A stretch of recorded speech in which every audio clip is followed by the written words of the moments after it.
Book 11, The Land of the Dead. Just spread your sails, Circe told me, and the north wind will carry you directly to the black shore.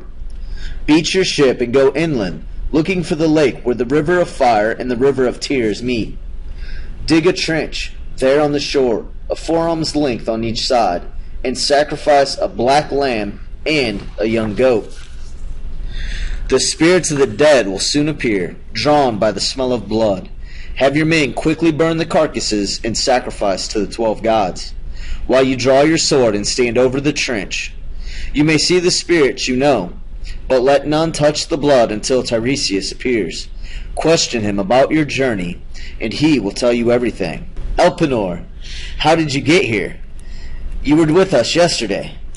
Captain, it was my ill luck that brought me here more swiftly than your black ship. I had drunk too much and gone to sleep on Circe's roof in the fresh night air. I was roused by the sounds of the men marching out to the ship, but in my confusion I missed the ladder and fell headlong, snapping my neck.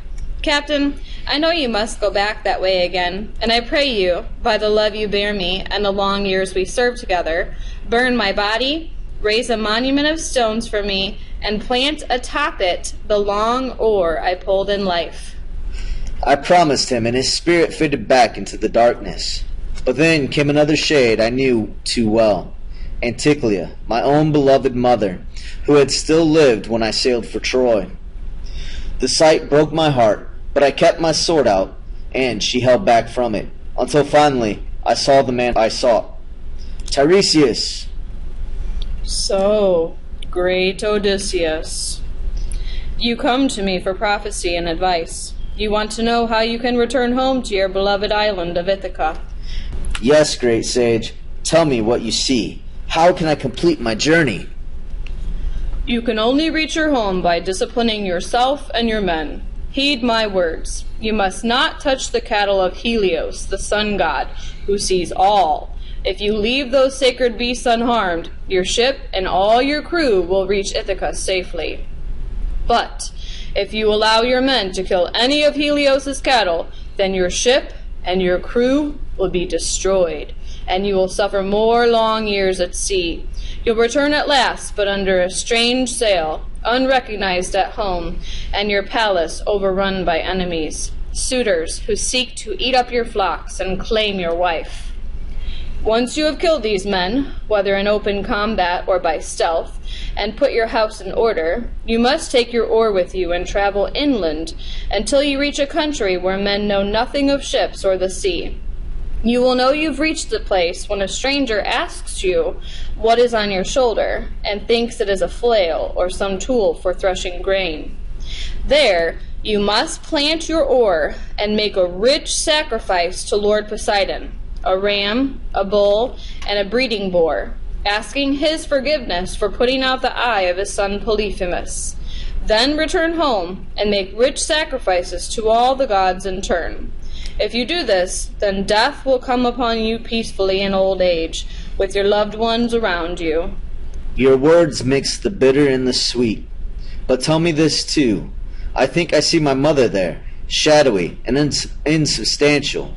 Is she really among the dead, or do my eyes play tricks in this place? Can I speak with her? Yes, she is dead. It is simple enough to speak to any spirit here. Just allow them to taste the blood, and they will converse with you. Oh, mother! My son, are you still at sea? Have you not set foot on your native Ithaca, or comforted your wife? No. Is she well, mother? Is my son well? And what of my father, your husband, Laertes? Your son is well, stout and strong of limb and mind. Your wife pines for you, soaking the floors with salt tears. So does your father. He has exiled himself to the hills, where he sleeps with the shepherds. And you, mother? How did you... I too pined away, waiting for your return, until in my grief I took my own life.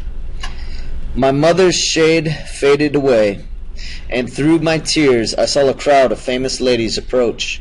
I let them taste the blood one by one, and asked them who they were. Alcimini. Mother of the mighty Hercules. Epicasti. who unwittingly married her son Oedipus, Iphimedia, who bore the twin giants Odysseus and Ephialtes, so strong they challenged the gods of Olympus, and 1,000 others. To name them would take the whole night and more. And 1,000 others to name them would take the whole night and more. But come, Alcinous, great king, you must all be weary of my long tale by now. Odysseus, my friend, look around you. You hold us spellbound. It's not yet midnight, and we all want to hear the rest. Go on. Sleep will wait. Tell me, did you see the ghosts of any heroes, your famous comrades at Troy? I did. First of them to approach was the High King Agamemnon. He related the story, so familiar now to all the world, of the treachery his wife had planned for him when he returned to Mycenae. His good advice to me: Don't let anyone know you're home until you have ascertained the state of affairs. Then came the greatest Achaean hero of all, Achilles. O great Achilles, how fortunate you are! Godlike in life, and even among ghosts you stand lord over all. Flattering words as always, Odysseus, but spare me your praise of death. You don't know what it's like on this side. I'd rather be plowing a furrow, or the lowest servant in some peasant king's employ, than a lord among these empty souls. But since you are still among the living, tell me of my son. Did he prove himself in the war? Uphold the line of Peleus? Never fear, Prince. Young Neoptolemus, joined us at Troy and proved himself both in council and in battle. When we waited in the wooden horse, he alone moved not a muscle, never grew pale or showed the whites of his eyes, but gripped his spear and silently implored me to open the door and command the attack. And after we had sacked the city, he sailed away with the Myrmidons, his body unmarked by a single scar. Now I saw past the gathering of the dead men and into the depths of Hades. I saw King Minos sitting in judgment over the damned. I saw the great hunter Orion and the torments of Titius, Sisyphus and Tantalus. I saw the mighty Hercules towering over all. It must have been a vision, for his soul feast with the gods on Olympus. I wished to see still farther, to meet Theseus and other heroes of ancient days, but the gathered spirits began a shrill keening and pressed in on all sides, and a sudden terror seized me. I called to my men, and we broke and fled for the ship.